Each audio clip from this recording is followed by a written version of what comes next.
Have you ever been super excited to try an exercise that you know will be perfect for your patient, but then when you go to implement it, it doesn't go according to plan? Well, you're not alone, but the real question is, why does this happen? Why do exercises work sometimes and sometimes they don't? Well, I think in the physical therapy world, it's because a lot of our exercise decisions are left to chance. We simply guess based off experiences we've had in the past. And so what I want to do in this video is show you a 3-step framework on how to choose the correct exercise every single time. So the first thing we need to do to increase our chance of success is to define 2 key terms: prescription and coaching. These 2 terms are used interchangeably, but the thing is they're actually completely opposite. For example, prescription has a synonymous term of general or generalized, meaning we have a low back pain patient that comes in and we follow a low back pain protocol that we use for every single low back pain patient,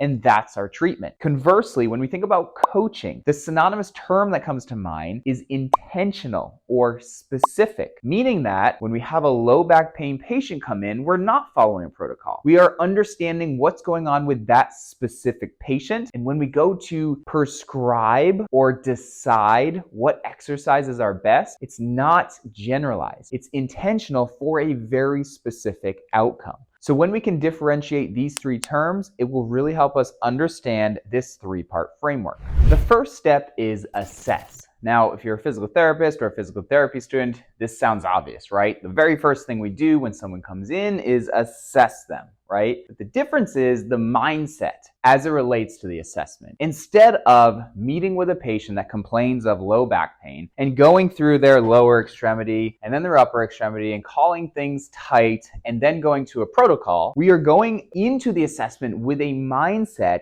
that is trying to understand what position is this person in that's in front of me, and how is that position negatively impacting their movement, performance, and ultimately creating pain. Once we understand and bring that mindset to more of our awareness, we then go through our assessment of the lower extremity and the upper extremity with so much more intent that it's going to ultimately start to lead to intentional exercise decisions. And like I said in the beginning, that's what we're trying to do. We're trying to intentionally coach movement, not blindly prescribe movement. Step number 2 is coach movement. Now, the only way to genuinely get to this phase is if we intentionally assess from step 1, right? And what I want to do is break down the prescription model versus the coaching model. So let's go through a scenario, and let's say that during our assessment, we found out that our patient had limited left hip internal rotation. When it comes to the prescription model, let's say that we want to provide or prescribe a lunge. With the prescription, it essentially is telling our patient to grab the weights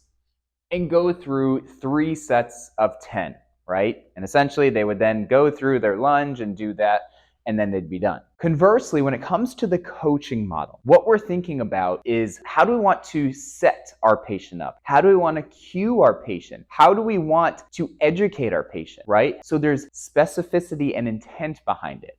And the end goal is to try to do it in a way that's improving their dysfunction, and in this case is the left hip internal rotation. So instead of just telling Mr. Jones to do 3 sets of 10, I'm telling Mr. Jones that I want you to drop 1 weight. I want you to hold the weight in the contralateral or the opposite side of the leg that has the dysfunction. What does this do? Well, just this setup starts to turn the body in a way that will promote or bias hip internal rotation on the left. So we're not blindly guessing and trying to just build strength. We're actually building strength, but moving the body in a way that's addressing the dysfunction. Besides the 3 sets of 10, we're giving them a checklist. We're telling Mr. Jones that we want them to focus on certain aspects of their foot. We're helping them understand their trajectory, saying, I want you to move like an elevator and not an escalator. And then we're helping them avoid compensation, saying, I don't want you to move through your spine, I want you to move through your legs. So when it comes to coaching, like I've previously said, it's done with intent and specificity to address the root cause of the problem. Step number 3 is reassess. So this whole video is talking about how to choose the right exercise every single time. The only real way to do that is if we're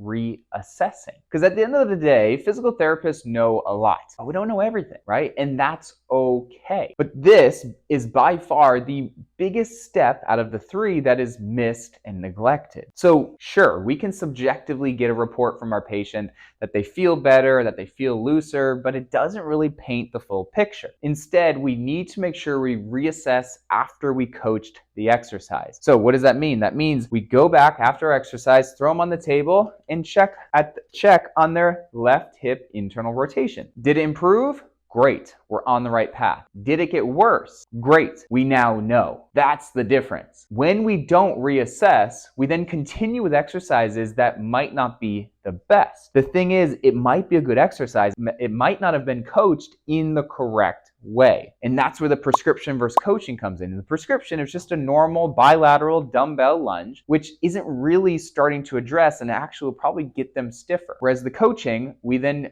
bias them towards hip internal rotation. We gave them cues so they know how to do it. So just because they didn't improve here doesn't necessarily mean it's the wrong exercise. It just might not have been coached in the right way. But what you'll find is the more that you intentionally assess from step one, and then bring that and carry it through to intentionally coach, and then bring it through to intentionally reassessing, you will get better and better at finding and understanding patterns. And that's really what it's all about. When you understand patterns, you're going to start to know what exercise is going to work best based on the assessment that you did. And so it really starts with raising our awareness and being aware of these things, and then kind of systematically going through those three steps. So if you want to switch from this prescription to coaching model, but you don't really know where to start, go ahead, check out the link in the description where I will leave the link to my Clinical Coaching Foundations course. This is an online, self-paced, and lifetime access course that goes through all of this content in a lot more detail. So the next time you coach, assess, and comprehend movement, you can feel